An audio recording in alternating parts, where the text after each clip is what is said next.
പ്രൗഢമായ ഈ കെട്ടിടം ഒരു കിണറാണെന്ന് പറഞ്ഞാൽ നിങ്ങൾ വിശ്വസിക്കുമോ? വിശ്വസിച്ചേ പറ്റൂ. കഥ പറയാം. ഇതൊരു കിണറാണ്. Dada Harir step well. മണ്ണിനടിയിലെ കൊട്ടാരമെന്ന് ഏറ്റവും ലളിതമായി വർണ്ണിക്കാം. തുടക്കത്തിൽ ഒരു ചെറു കവാടമുണ്ട്.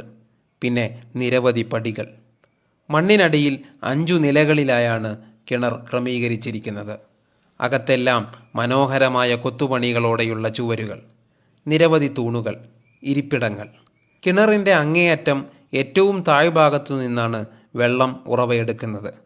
വെള്ളത്തിൻ്റെ ലഭ്യത അനുസരിച്ച് അത് 5 നിലകളെയും ഭേദിക്കും. ഏറ്റവും താഴ്ഭാഗത്തു നിന്ന് നേരിട്ട് മുകളിലേക്ക് റൗണ്ട് സ്റ്റെപ്പുകളുണ്ട്. അതിലൂടെ നമുക്കിങ്ങനെയും പുറത്തേക്കെത്താം. പഴയകാലത്ത് സ്റ്റെപ്പ് വെൽ എന്നൊരു കോൺസെപ്റ്റ് തന്നെ ഉണ്ടായിരുന്നു. ബാവുലി എന്നാണ് അതിന് ഹിന്ദിയിൽ പറയാം.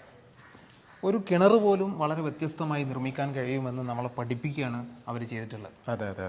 1485 ബായ് ഹരീർ സുൽത്താനിയാണ് ഇത് നിർമ്മിച്ചത്. ഗുജറാത്ത് സൽത്തനത്തിലെ സുൽത്താൻ മഹ്മൂദ് ഷായുടെ കൊട്ടാര ജീവനക്കാരിയായിരുന്നു അവർ. ഇപ്പോൾ ഇറങ്ങാവുന്നതിൽ വെച്ച് ഏറ്റവും താഴ്ഭാഗത്താണ് ഞാൻ ഇരിക്കുന്നത്. ഇതിനു താഴെ വെള്ളമാണ്. കല്ലുകൾ കൊണ്ട് നിർമ്മിച്ച ഈ മഹാവിസ്മയം ഇനിയും ഒരുപാട് കാലം നിലനിൽക്കട്ടെ. വീണ്ടും കാണാം.